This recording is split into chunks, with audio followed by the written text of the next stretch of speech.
So we just wanted to take a few minutes, guys and girls, to women, men, sorry, to go over what responsibilities that you have as crew leaders during this to make sure that people are following the policy. I think first and foremost is that you have got to be the example setters. So if you aren't following policies, neither is anyone else that's following you. And we can't have that. We need you to step up as leaders right now and to truly show us why you're in the positions that you're in. You have to wear your mask. You have to sanitize.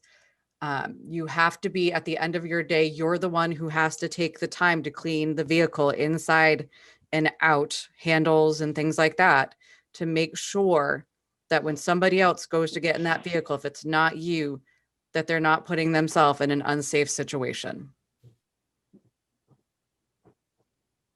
Tools need to be sanitized. Again, Mark had mentioned it. It is your responsibility at the end of the day to make sure your crews are cleaning everything that they've touched. I'd recommend that everyone sanitize their hands first before they sanitize their equipment, and then sanitize throughout if they have to. It's really important that if somebody calls out and says, hey, I just got tested positive for COVID, we're not sitting there going, oh crap, which piece of equipment did they use yesterday? Because we didn't sanitize. And now we don't know who's going to be picking that up and who could potentially get it. Or we're going to have to go through and sanitize everything that could potentially have been touched before we can start the day. Whereas if we do it the night before, we know it's all set and we can go on with the day. Andrew and Mark, do either of you want to add to that? Yeah, sounds good. Got to step up as a leader. This is serious, as Mark said earlier. It's no joke, and it's getting worse. It's probably going to get worse before it's better. And in order for us to stay moving and stay healthy, this is what we got to do. And there's no wiggle room with it. Yeah. I understand that this is difficult. It's going to add time to your day. What? Drew, are you cutting out? I think he is. Yeah, he probably. Is. Okay. I'll shut up. No, you're good. You're good. Brian Woolrich, go ahead. Your hand is up. I have you. There you go.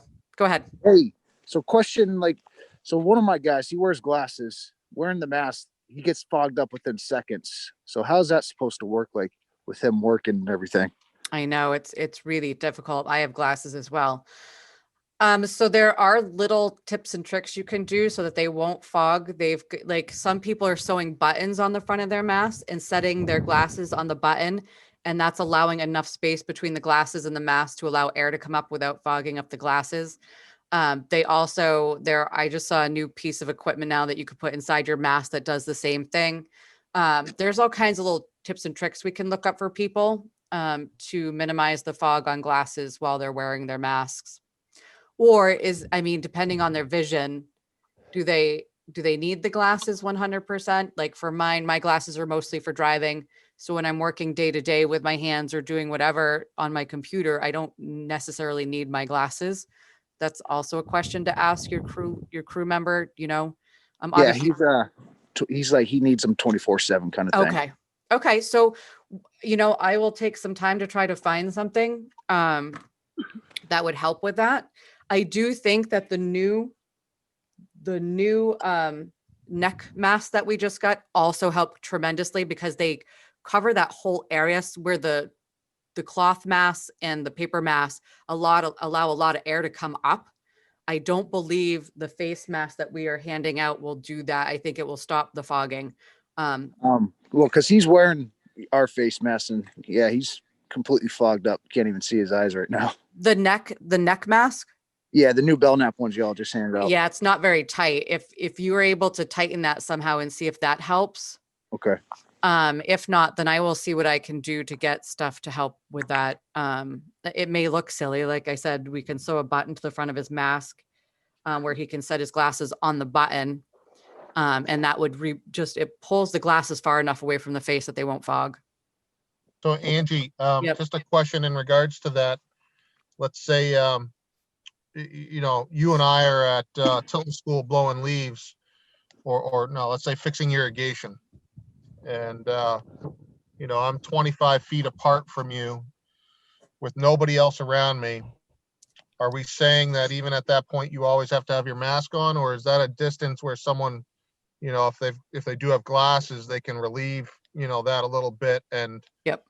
And, you know, I think the important part, and please correct me if I'm wrong, is that you have that gator around your neck in the event that someone comes up and is within your space and you can protect yourself, or you need to get into someone else's space. Would I be fair in saying that? I would hope that if you're doing, I'm just going to go back to your example because I'm hoping if you're blowing leaves, you want a mask on because you don't want like dirt, dust, and leaves going down the back of your throat. But yes, if you're working far enough away from somebody, you're absolutely welcome to, like I said, if you're outside of, or I think Hayden touched on it as well. If you're outside a 10-foot radius, go ahead and pull your mask down and breathe. It's okay. But once you get within 10 feet, and we're going to go with 10 feet because it's the best thing to do. Sarah asks about, 10 feet. oh, Out so of my bunker. Ruth is recommending that you put your glasses on top of the mask. So I'm going to try that right now while I'm sitting here. I'm going to put I have a paper mask What does that even mean? on. Like on your nose. So yeah, it works great. So I put my mask on first and just put my glasses over the mask for my paper mask, and it is working. It's keeping it from fogging up. It feels weird, but it does work. Okay. Sarah is asking if the person can use a face shield. That's a good question. We haven't really looked at those as of yet. I know that we've talked about them.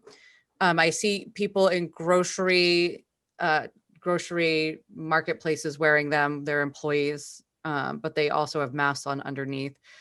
I guess it would depend on the face shield. Yeah, I don't know. I can't answer that. I can ask, we can talk about it for sure. That's definitely an option to discuss because that would make it easier. But, you know, having the glasses over the mask was completely different. Thank you for that tip, Ruth. All right, Brian, I'm going to mute you. If you want to talk again, just raise your hand again. I'm going to lower your hand so it doesn't, there you go. So you can raise it again. There was another point I wanted to make and cannot think of it, which is pretty typical for me right now. Oh, so I understand that a lot of this wasn't in your original job description and that it's taking extra time to get this stuff done. When we have one COVID case, one person calls me and they have COVID, it takes me almost a day and a half to process everything that I need to process. That includes doing research, getting all the information I need, talking to every person that person has worked with, asking them what they're doing for protocols, contacting the Department of Health and Human Services, informing the entire executive team, getting an executive team meeting together so we can discuss how this is going to affect everybody, talking to schedulers and what that's going to mean, doing the tracking, and then doing these meetings and putting together PowerPoints, updating policies. It's a lot of work for me for one case. So I understand it takes maybe an extra 15, 20 minutes to sanitize everything at the end of the day, but it's going to save on the other side of this. It's going to save production time because we're going to allow other people to continue to work. It's going to save your time because you won't have to sit home and wonder and wait to see if symptoms start to show within 14 days. You can safely say, nope, we've sanitized everything. Our crews have been doing great. We're keeping a 10-foot bubble around everybody and we're wearing our masks when we're in that 10 feet. We're protecting everybody. We're good. So we cannot emphasize the importance of this any more than we have. It's really up to you guys. And if you do not want the responsibility, you've got to speak up and tell us, because we want somebody in this position that's going to take it seriously and who wants to make sure that the people on their crew are safe.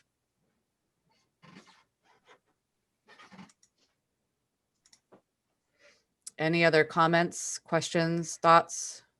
Yeah, so crew leader or not, no matter who you are, you please empower everybody on your teams to be responsible for this as much as you are. You know, if you have to leave site to go get some materials or something like that, and you have two people that are not crew leads left behind, you know, part of growing the bench is training your replacement and delegating, empowering people to be responsible as much as you are for everything in your role. So, you know, have those conversations with your team, please. And it's always interesting with those conversations to see who rises to the occasion, if you will, to step up and support causes like this or any other. So please do that. If you get into a situation where you ask someone to please put on their mask, you know, is one time, you know, you're gone, you're fired? No. But that depends upon the response you get from that person. If it's, oh geez, I forgot. Okay, please put it on. And if they do that, okay, it might take, you know, a handful of times to create that habit for people. But if it's getting to the point where you've got to tell someone, you know, every 5 minutes, the same thing, and it's been 3 days, I don't know, I'm just throwing a number out, but you know, if you're not comfortable handling the situation at that point, please reach out to Angie or Andrew, myself, maybe another person you're comfortable with. Yeah, because there's no tolerance to it. It is what it is. But we're all here to support everybody in those times where if you're not comfortable making that decision or telling someone they've got to go home. Yep.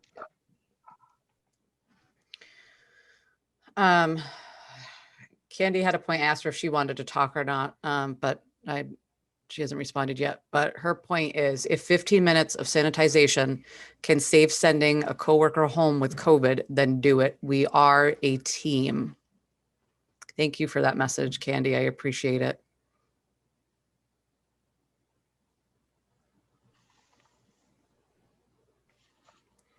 So if no one else has any other questions, comments, or thoughts, then I think we're good.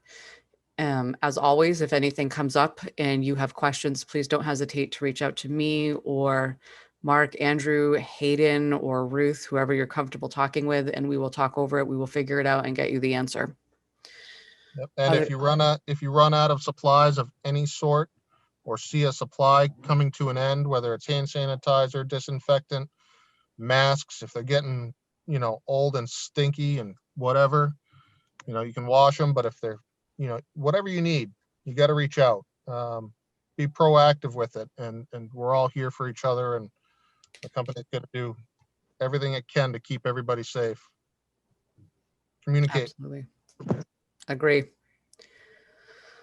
All right. With that, also, I forgot to tell everybody on the call, I have 40 empty bottles sitting behind me that I have labeled for Lysol concentrate. I'm hoping to get the Lysol in them today using the funnel and distributing those so that we can have more bottles out there.